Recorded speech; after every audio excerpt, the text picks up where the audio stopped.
Boa noite, amigos. Vamos aprender um pouquinho enfrentando provações e tribulações, superando as tempestades da vida. Mateus 14, 22, 33 nos diz assim: esta passagem fala de um dos milagres mais surpreendentes que Jesus Cristo fez. Neste relato, somos informados de que Jesus literalmente andou sobre as águas.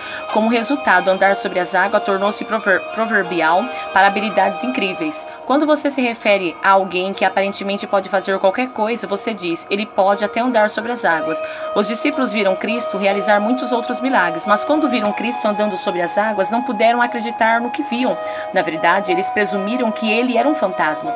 Aparentemente, eles não podiam nem mesmo conceber a ideia de Jesus andando sobre as águas. Esse foi um milagre muito maior do que qualquer coisa que eles já tinham visto antes. E o propósito, essa é uma das muitas razões pelas quais sabemos que Jesus realmente andou sobre as águas. Na mitologia, as pessoas esperam que o estranho, o milagroso ocorra de seus heróis, mas os discípulos não esperavam um milagre como este. Isso é semelhante ao relato da ressurreição. Eles também demoravam ao crer, portanto acredito que esse milagre literalmente aconteceu.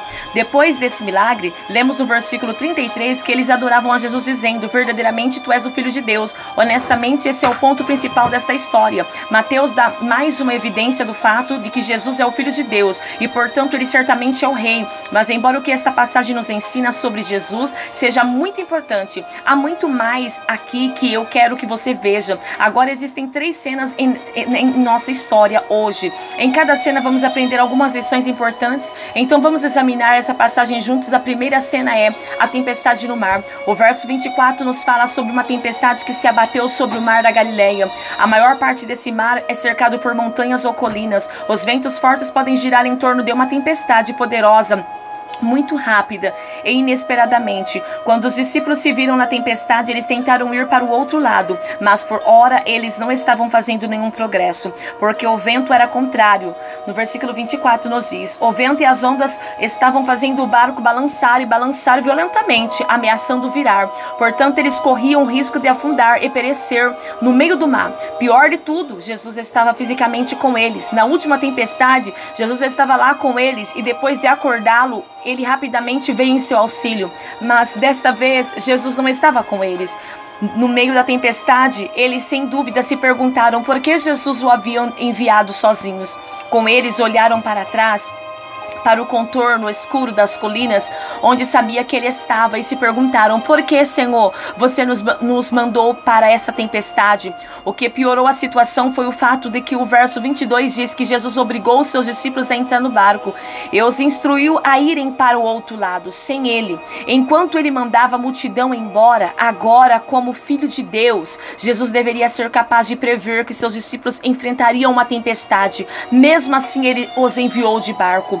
Além disso, quando a tempestade veio, Jesus não foi imediatamente ao auxílio deles. Evidentemente, eles lutaram contra a tempestade por várias horas. Observe a duração da luta. No verso 25, a 4ª vigília era das 3 às 6 da manhã. Sua divindade parece ser enfatizada pela ausência do artigo e pela posição da palavra. Na próxima vez que enfrentar uma tempestade em sua vida, você pode se perguntar por que Deus não impediu que isso acontecesse. Você pode se perguntar por que Deus está permitindo que você atravesse essa tempestade. E Deus poderia nos proteger de todas as tempestades da vida, mas não o faz pelos seguintes motivos. Primeiro, para fortalecer nosso caráter. Durante essas muitas horas, os discípulos foram incomodados pelos elementos e ainda estavam a uma distância considerável do seu destino. Eles realmente se exercitaram, eles estavam remando o mais forte que podia contra os elementos, tentando chegar ao outro lado. Portanto, a tempestade o tornou fisicamente mais forte, mas também o tornou espiritualmente mais forte. Tiago 1, 2, 4 diz que os testes da nossa fé produzem perseverança, paciência, que por sua vez nos leva para mais perto da maturidade e perfeição. E é por isso que Tiago diz que devemos ter alegria quando nós encontramos nas várias provações da vida. As provações são umas formas de fortalecer o seu caráter. Disseram-me que as árvores que crescem em áreas que venta muito produzem a maneira mais resistente. Mesmo assim, quando você responde às tempestades da vida da maneira certa, elas não vão machucá-los, mas apenas torná-los mais fortes. Veja, existem 2 tipos de tempestade. Tempestade de correção, quando Deus nos disciplina, e tempestade de perfeição,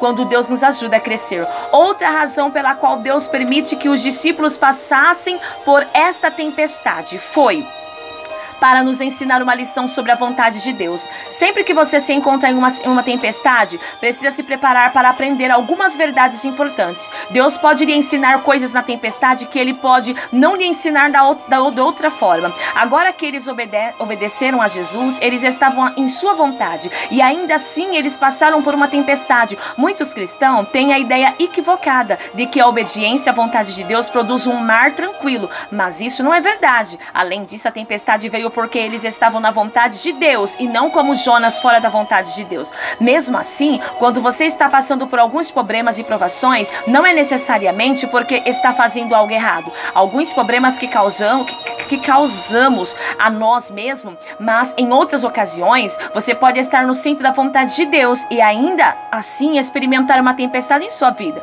Nós apenas temos que enfrentar o fato de que vivemos em um mundo caído e amaldiçoado pelo pecado. E você enfrentará tempestade, provações e problemas em sua vida. Jesus prometeu: no mundo tereis aflições, João 16:33, mas finalmente Deus permitirá que você passe por uma tempestade.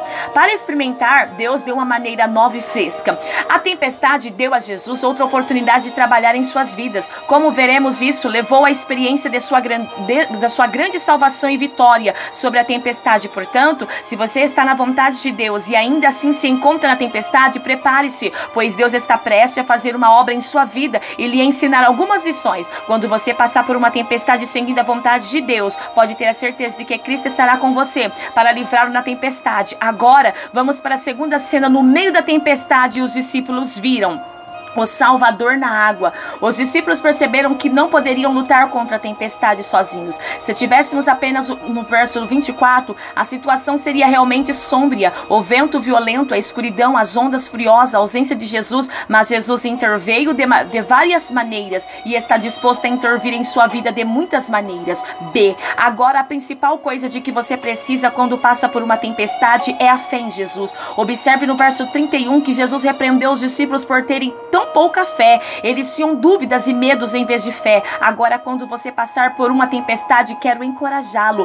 Ter fé nas orações de Jesus. No versículo 23, lemos que Jesus subiu ao monte para orar a parte durante a sua estada terrena. Jesus passou muito tempo em oração. Eu acredito que ele provavelmente passou várias horas em oração nesta ocasião particular, pois ele não parou de orar e saiu para resgatar seus discípulos até cerca de quarta vigília da noite, versículo 25, ou cerca das 3 da manhã. Ele poderia estar orando por si mesmo, orando por forças para resistir à tentação do povo que queria tomá-lo a um rei terreno, João 6. Ele poderia estar orando por orientação. Além disso, a sombra da cruz havia se aproximado um pouco mais e pesava muito em seu coração, mas não apenas orou por si mesmo. As orações de Cristo registrada oferecem evidências abundantes de que ele orou também pelos outros. Eles não podiam vê-los, mas de acordo com o Evangelho de Marcos 6:48, ele podia vê-los, ele conhecia a sua aflição e sem dúvida orou por sua segurança e para que sua fé permanecesse forte. Embora os discípulos tenham ficado com medo na ausência de Jesus, eles estavam seguros nas orações de Jesus. Mesmo assim, a Bíblia ensina que agora Jesus está se envolvendo em um ministério de oração intercessória em nosso favor. Hebreus 7:25 diz: portanto, pode também salvar perfeitamente os que por ele chegam a Deus, porquanto vive sempre para interceder por eles. Romanos 8:34 diz que Cristo intercede por nós. Portanto, da próxima vez que você passar por uma tempestade, lembre-se de que Jesus se preocupa com você e está orando por você. Em segundo lugar, você deve ter fé no poder de Jesus. Quando você está em uma tempestade poderosa, você precisa de um Salvador ainda mais poderoso. Assim lemos no versículo 25, a quarta vigília da noite foi Jesus ter com eles, andando sobre o mar. Que demonstração de poder incrível! Eu não sei como ele fez isso. Talvez ele tenha feito com que as moléculas se unissem para suportar seu peso. Talvez ele tenha suspendido temporariamente a lei